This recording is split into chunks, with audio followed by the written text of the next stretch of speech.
They came smiling, dressed like the 1950s, ordered milk, and didn't leave. If you ever hear screaming at midnight, run. This is my night shift story. I work in a 24/7 diner. Last night's customers weren't human. You know how it only takes a few small accidents to make you homeless? An emergency expense here, a couple of overdraft fees there, a rent check that bounced because of the fees, and an eviction notice that happened because of the bounce. I went from stable, albeit not wealthy, to sleeping in my car within 4 weeks, and I count myself lucky. At least I have a car and a job, which is why I have this story. I work the overnight shift at an all-night diner. Maybe you've heard of it, maybe you haven't. They never close, they're always hiring, and they don't really care about your background. It was the quiet hours when the time is so late, it's early.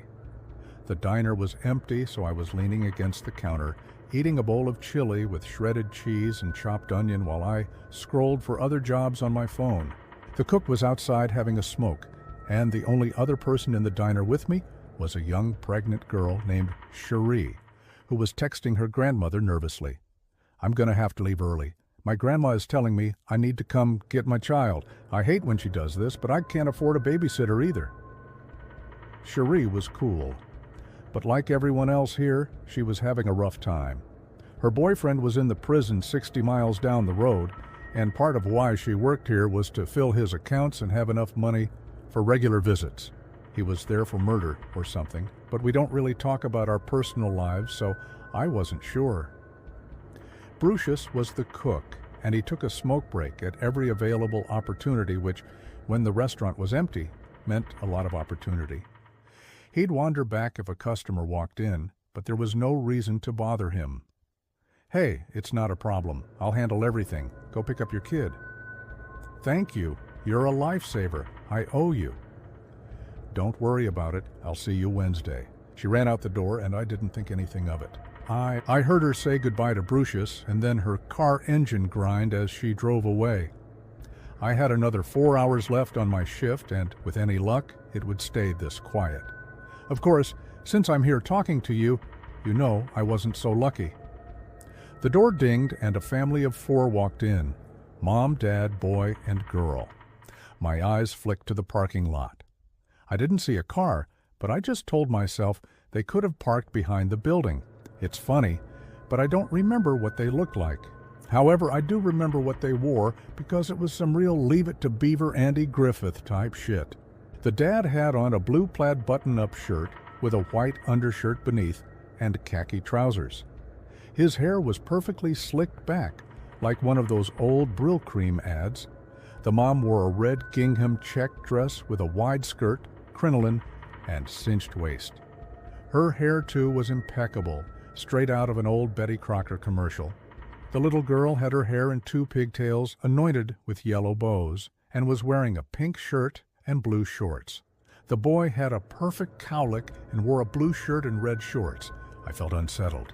They looked perfect, but they felt wrong. Brucius came back inside, took one long look at the family as they settled into a booth, then went through the swinging doors into the back without a word. Rude. "Good evening, y'all," I said as I set down the laminated menus. "Can I get you anything to drink?" Each member of the family clasped their hands over their menu and turned in my direction with a smile. "4 glasses of milk, please," said the dad, his tone folksy, like something out of an old sitcom. "Everything looks so delicious," said the mom cheerily, without glancing at the menu. I couldn't remember the last time I'd seen adults order milk, especially at such a late hour. "Thank you," the dad said when I set their glasses down. No one had moved 1 centimeter, their posture and faces in the same position, as they watched me pour their beverages in return. I wiped my hands on my apron and attempted a smile. "Are you all ready to order?" The 4 of them glanced towards my name tag in unison, and I was suddenly glad most of it was hidden beneath my hoodie. "We're waiting for someone," said the mom in a sing-song voice. They all turned to face either other small, identical smiles on their faces, condensation from their untouched glasses, making 4 tiny puddles. It wasn't right for children to be that quiet, or for anyone to be that still. To be honest, it wasn't normal to wait for someone at that hour either. I pretended to wipe down the counters. Guests weren't supposed to be left alone, and I didn't know what to do. "Are you sure I can't bring you anything?" I asked, after a couple distressingly silent minutes. "We told you, we're waiting," one of the children hissed. I startled and dropped the rag. That wasn't a child's voice. All 4 sets of eyes again fixated on me, but this time no one was smiling. My heartbeat rushed in my ears, and I could have sworn they heard it too. "Okay," I laughed nervously, my voice a little too high. Abruptly, out the corner of my eye, I saw Brucius waving frantically behind the swinging doors, gesturing for me to join him in the back. Relieved to have an excuse to leave, I backed away slowly, something deep in my most primal brain telling me not to turn my back to them. Rules be damned. I couldn't be out there alone with them a second longer. I'd barely opened the swinging doors when he jerked me all the way in. "Listen," he whispered urgently, his grip tight on my arm. "Those people out there aren't real people." I looked back through the small window in the swinging door.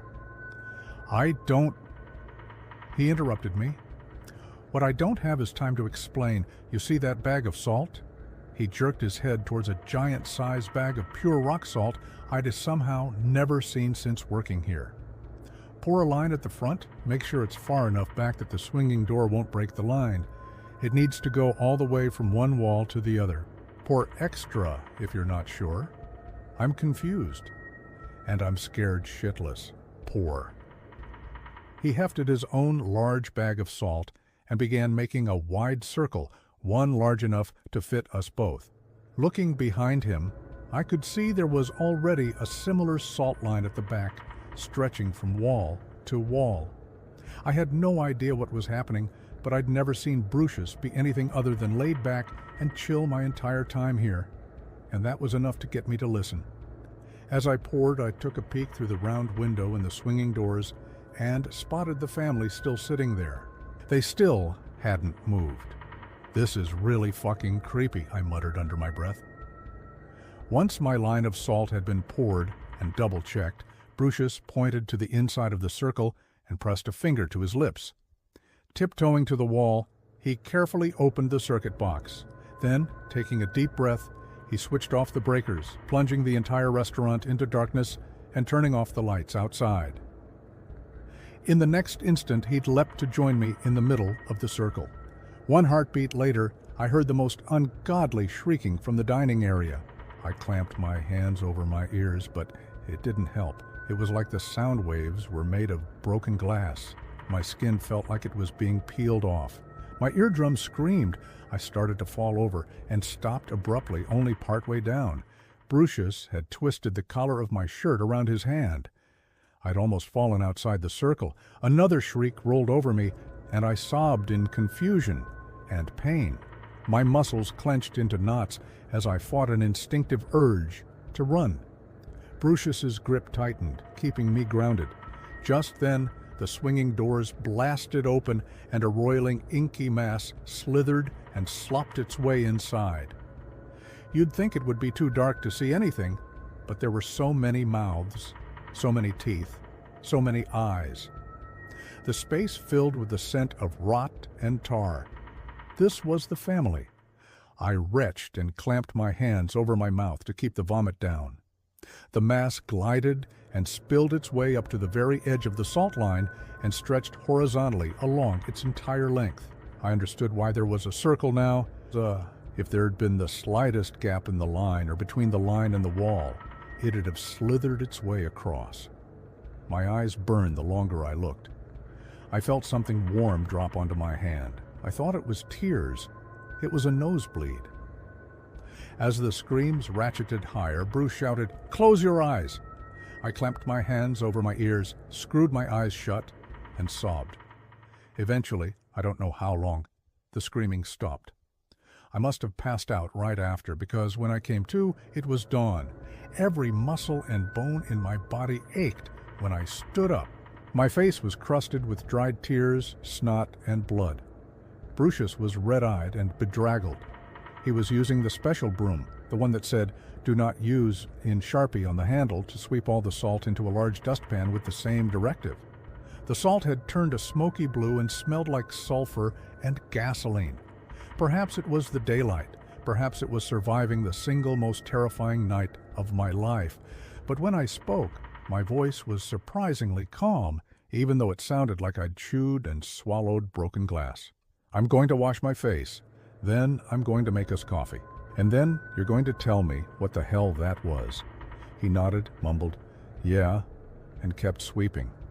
I was half tempted to turn the sign at the door to closed, but it would, just my luck, if the manager appeared out of nowhere when I did.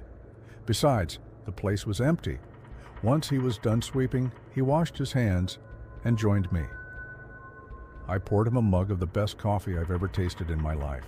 He lit up a cigarette, and we looked at each other across an empty table. Despite the commotion, the diner was in perfect order, like nothing had ever happened. What was that? He took a long drag, as though toying with telling me the truth or not. But after last night, it was too late to lie. "They're called the family. I never seen them before, but Carrie, the waitress before you, and Sherry worked here for a few years and said they show up every once in a while." He paused as if expecting me to say something. I took a long sip, and he kept on. "The first clue was they didn't have a car. They just appeared, I don't even know from where, and walked in. The second is how they were dressed." "Where did they come from?" "I don't know, but the lore is a family disappeared on the highway decades ago, and when they came back they were that. And y'all didn't think to tell me this when I got hired? Would you have believed it?" "I guess not. There's a reason the pay is so good." "What about the salt, the lights?"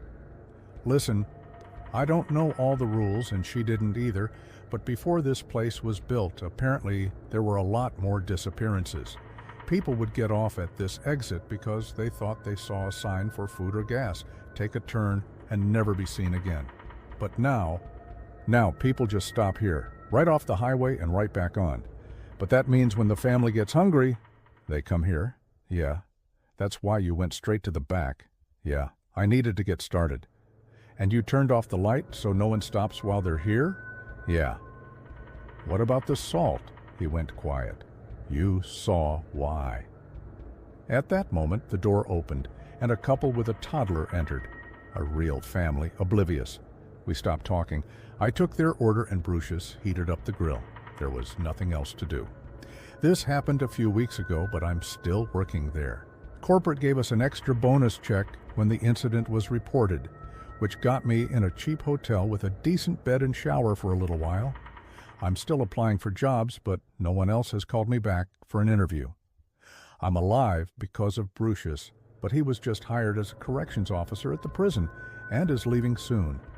I might delete this later, but I needed to share it with someone where no one would know who I was or judge me.